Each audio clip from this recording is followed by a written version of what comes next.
आप जो तस्वीर में देख रहे हैं यह कोई भूतहा अड्डा नहीं बल्कि एक सरकारी बस अड्डा है। जब शाम ढलती है तो यहाँ डरावनी स्थितियां उत्पन्न हो जाती है, जबकि इस बस अड्डे से दर्जनों बसें खुलती है। हजारों यात्री अपनी मंजिलों के लिए सफर करते हैं। यहाँ से नवगछिया, पूर्णिया, कटिहार, खगड़िया, बेगूसराय और देवघर जैसे बड़े बड़े शहरों के लिए बसें चलती है। लेकिन एक समस्या है, यात्रियों के लिए मूलभूत सुविधाएं आज भी उपलब्ध नहीं है। पानी यात्रियों को खुद खरीदना पड़ता है, बैठने की व्यवस्था ना के बराबर है और बिजली पंखे तो दूर, शौचालय भी जीर्ण अवस्था में है। तिलका मांझी बस स्टैंड का भवन अब खस्ता हाल हो गया है, जहां दिन में भी अंधेरा रहता है। स्थानीय दुकानदार पंकज चौधरी ने बताया कि पिछले 20 वर्षों से यहां चाय और पानी की दुकान चला रहे हैं, लेकिन यहां यात्रियों की सुविधाओं का कोई ध्यान नहीं रखा जा रहा है। रात के समय यह स्थान नशेड़ियों का अड्डा बन जाता है, जहां गांजा, स्मोक और शराब का सेवन बढ़ जाता है। सुरक्षा का कोई इंतजाम नहीं है, सिर्फ एक होमगार्ड रात में उपस्थित रहते हैं।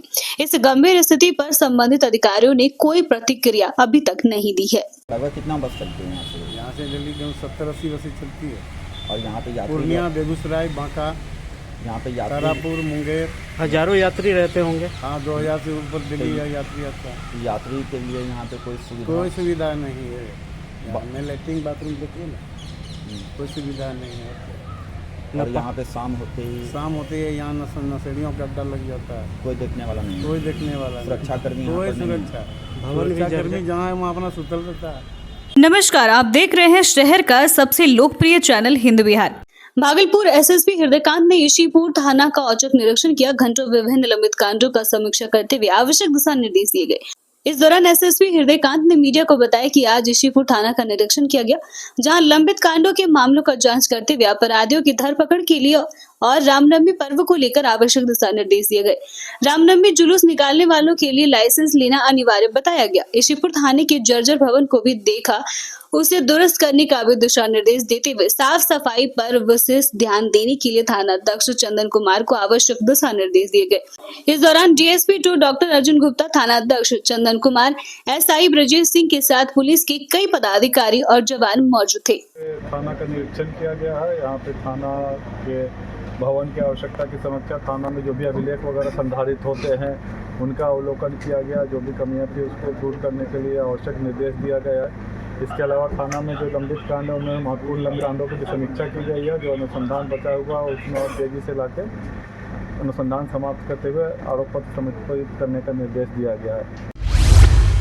किशनगंज जिला के बेरिया गांव के फतेहपुर थाना क्षेत्र अंतर्गत एक देवर को अपनी भाभी से ही प्रेम हो गया था, जिसकी जानकारी उसके चचेरे भाई को चली और भाई और भाभी ने ही मिल 24 वर्षीय मुजम्मिल हुसैन की हत्या करके फेंक दिया। यह घटना 27 फरवरी की रात की है। वहीं परिजनों को इसकी सूचना 28 फरवरी को सुबह मिली है। मृतक मुजम्मिल हुसैन का शव कब्र में 25 दिन तक रहा। उसके बाद प्रशासन की मदद से उस लाश को कब्र से निकाला गया और आज 28 मार्च शुक्रवार को भागलपुर में पोस्टमार्टम कराया गया। वहीं इस मामले का खुलासा करते हुए उसके चचेरे भाई मोमन आलम ने बताया कि मेरे चचेरे भाई मुजम्मिल हुसैन की हत्या उनके चचेरे भाई सोहेल और उसके भाभी अरसदी ने साजिश के तहत अंजाम दिया। इस मामले में सोहेल के पिता इस्लामुद्दीन दर्जी का नाम भी सामने आ रहा है। मेरा भाई का हत्या करके फेंक दिया गया। मेरा चचेरा भाई है सोहेल और उसकी बीवी अरसदी, वो सब साजिश करके मारा है। उसका प्रेम प्रसंग था मेरा भाई के साथ अरसदी का।